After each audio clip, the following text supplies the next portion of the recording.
السلام عليكم، ازيكم يا شباب؟ ايه الاخبار؟ معادنا النهارده مع احدث سماعات هواوي في الفئه المتوسطه، وهي الهواوي فري باد 6 اي. سماعه بطعم الذكاء الاصطناعي، وهتعرف ليه على مدار الفيديو. انصحك ان انت تكمل الفيديو ده للاخر، لان كل تفصيله فيه هتفرق معاك جدا في قرار الشراء. وانا اقدر اسمي الفيديو ده عشان ما اخبيش عليك المميزات المخفيه في سماعه هواوي فري باد 6 اي. انا مش عايز اخبي عليك واقول لك ان انا مش هعمل انبوكسنج هنا على القناه، لانك انت برضو اللي مش متابع المنصات دي انا عملت عليها انبوكسنج حلو جدا، واستعرضت كل محتويات العلبه للفري باد 6 اي من هواوي. مستنيك تتابعني هناك وتقول لي ان انا جاي لك من هذا الفيديو.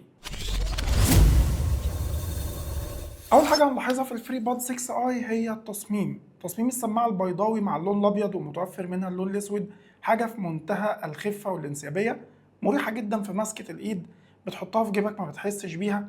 الكيس تقدر تفتحه وتقفله بايد واحده زي ما انت شايف، وتقدر كمان تطلع السماعه بعد ما تفتح الكيس بايد واحده. الكيس بيفتح ويقفل بمتانه كده، الغطا مش سايب تمام، والسماعات مستحيل تقع وانت فاتح الكيس. الكيس من تحت بيشحن بمنفذ سي، وفي زرار من الجنب عشان التوصيل، ان انت مثلا توصله بجهاز او اتنين زي ما هنتكلم كمان شويه. وعندك لمبه بتبين لك حاله الشحن والكونكشن وما الى ذلك. اما السماعات نفسها زي ما انت شايف حاجه في منتهى الفخامه. الديل لا هو كبير ولا هو صغير، والحقيقه المايكات هواوي هنا مبيناها بشكل كبير جدا، 3 مايكات في كل سماعه.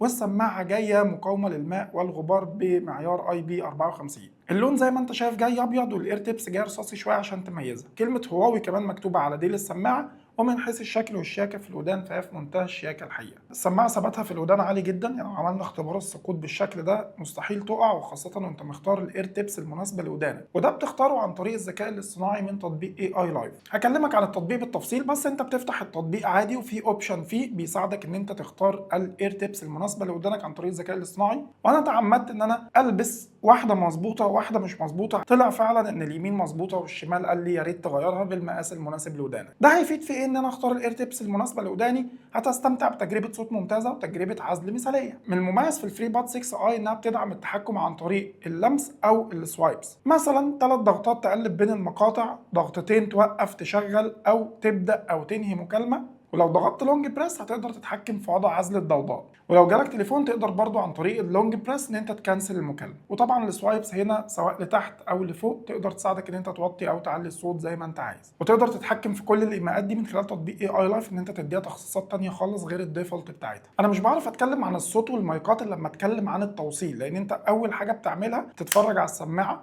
بعد كده بتبدا ان انت توصلها عشان تاخد تجربه الاستماع والمايكات بقى في المكالمات او في عزل الضوضاء. فحابب اقول لك ان الفري باد 6 اي بتتوصل على الاندرويد او الاي او اس، تقدر كمان ان انت توصلها على جهازين في نفس الوقت، ودي ميزه مهمه جدا في السماعه. يمكن بفضل سماعات هواوي عشان الميزه دي ستيبل جدا عندهم. وطبعا السماعه بتتوصل عن طريق البلوتوث، واول ما بتوصلها بتاخد بقى مميزات رهيبه جدا في تطبيق الاي اي لايف، وبتستخدم بقى كل حاجه في السماعه زي ما انت عايز، وبتستمتع بتجربه ذكاء اصطناعي رهيبه. تطبيق اي اي لايف تقدر ان انت تنزله من على الاب جاليري بتاع هواوي او من على الاب ستور الخاص بالاي او اس. ولو ما عرفتش توصل افتح الكاميرا وسكان الكيو ار كود اللي على ظهر العلبه، هتنزل التطبيق في ثواني. لو وصلت لحد هنا من الفيديو ففي حاجات تقيله قوي هتتقال، فانصحك ان انت تكمل الفيديو للاخر، لان صدقني هتفرق معاك جدا في قرار الشراء. وما تنساش ترزعني بقى لايك كده تشجعني بيه، وسيب لي كومنت تستفسر فيه عن اي حاجه انت عايزها، وان شاء الله هرد عليك. خلينا نروح على تجربه الصوت. والناس اللي معاها الفايف اي احب اقول لك حاجه بسيطه قوي قبل ما ابدا في تجربه الصوت، ان قوه الصوت هنا زادت بنسبه 50%، لان ال6 اي باختصار بتيجي بدرايف ديناميكي 11 مللي، حجم كبير بيديك صوت محترم جدا، وبتاخد تجربه مميزه جدا، وخاصه ان السماعه جايه بشهادتين اعتماد، الهايرز والال دي اي سي، ودي اللي بتدي لك صوت اتش دي على المنصات الاستريمنج ومشاركه الاغاني زي مثلا يوتيوب ميوزك. السماعه الحقيقه هنا سوبر في البيز، اقوى ما يميز الفري باد 6 اي هو البيز، وده ما يمنعش ان الفوكال تجربته كانت ممتازه وتفاصيله حلوه جدا، وكمان الميوزك كانت تفاصيلها رائعه. آلة هواوي شاطره في ده، معرفش السماعه ازاي بتقدر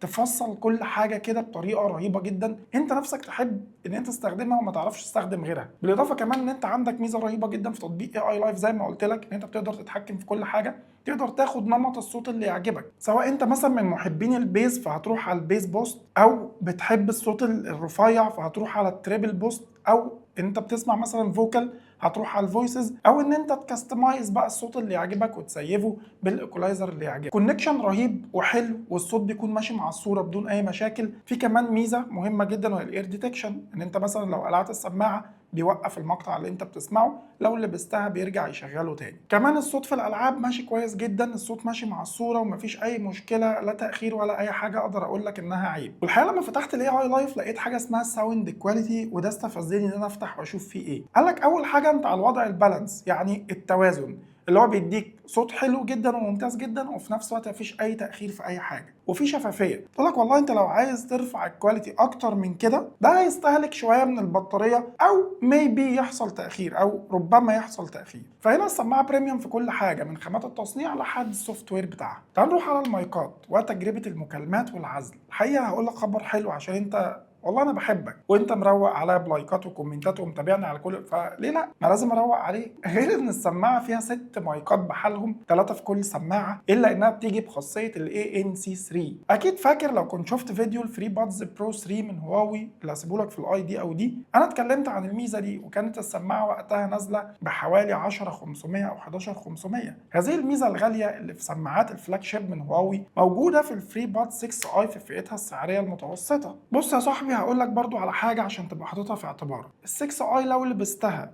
وانت مش مشغل حاجه فانت معزول بنسبه كبيره جدا، لان عندك هنا عزل رهيب بيتكيف عن طريق الذكاء الاصطناعي، سواء انت في باص او مترو او في اوضه او في الشارع او اي حاجه. الذكاء الاصطناعي بيكيف المايكات على نوع الضجيج اللي حواليك، فانت حرفيا بتكون معزول بنسبه 85%، ودي نسبه كبيره جدا. لو شغلت حاجه بقى مع العزل ده فانت معزول عن الكوكب باللي فيه، ودي حاجه انا بقلق منها. فخد بالك ضروري جدا ان انت ممكن لو قاعد في طياره اوكي، بس برضو ما هو مش عارف يعني موضوع خطر والله، مش عارف اقول لك ايه. نصيحتي ليك في الاخر ما تلبسهاش وانت ماشي في شارع او وانت سايق او وانت بتعمل اي حاجه محتاج ودانك، لان هنا ميوت مفيش. اما في المكالمات انت هتكلم الطرف التاني مش هيعرف ان انت بتكلمه من سماعه، دي اول حاجه. تاني حاجه حتى لو اي دوشه حواليك هو مش سامعها ومش مدرك انت فين ولا بتعمل ايه، ودي من المميزات القويه جدا والرهيبه جدا. هتاخد تجربه عزل مبهره، وفي نفس الوقت السماعه دي هي سماعه المكالمات. انا بكلمك دلوقتي من سماعه، الصوت كويس ولا اي كلام؟